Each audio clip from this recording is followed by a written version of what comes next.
మా అమ్మాయి అయితే గ్లాస్ ఐటమ్స్ అన్ని బబుల్ షీట్ ఏంటిదమ్మది ఇది బబుల్ రా.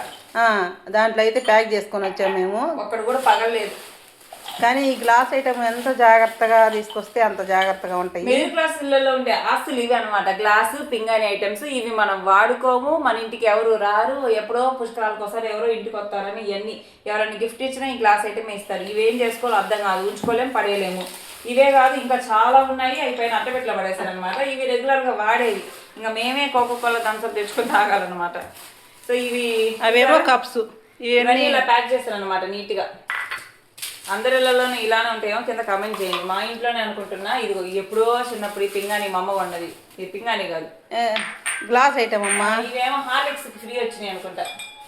అవును, ఇదిగో ఇవి అప్పుడెప్పుడు హార్లిక్స్ డబ్బా కొట్టి వాటికి ఫ్రీ వచ్చినాయి.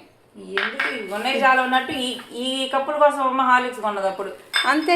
అదే ఫ్రీగా వస్తే పెనాలు తాగుతున్నట్టు చూడు అట్లా ఉంటుంది. అప్పుడు ఏదైనా ఫ్రీగా వస్తుందంటే కొనుక్కో, అవసరం లేదు కొనుక్కుంటా. దయచేసి ఎప్పుడైనా ఎవరైనా గిఫ్ట్లు ఇచ్చేవాళ్ళు ఈ సమాజం మారండి కొంచెం. ఇట్టారు ఎవరమ్మా అనుకొని దాని బదులు ఒక దాన్ని ఏమంటారు ఫ్రూట్స్, 1 కేజీ ఫ్రూట్స్ అన్న ఇవ్వడం ఇష్టం లేకపోతే ఏమి ఇవ్వద్దు. ఇలాంటి గ్లాస్ ఐటమ్ అయితే అసలు ఇవ్వద్దండి గిఫ్ట్గా. ఎందుకంటే మన సంగతి కాదు, జనాల సంగతి చెప్తున్నాం మనం. అవును, ఎందుకు ఏం చేసుకోను. ఇది చూడండి ఇలా ప్యాక్ చేశాను చక్కగా. వీడియో నచ్చితే లైక్ చేయండి, షేర్ చేయండి, సబ్స్క్రైబ్ చేయండి. Thank you for watching. Bye.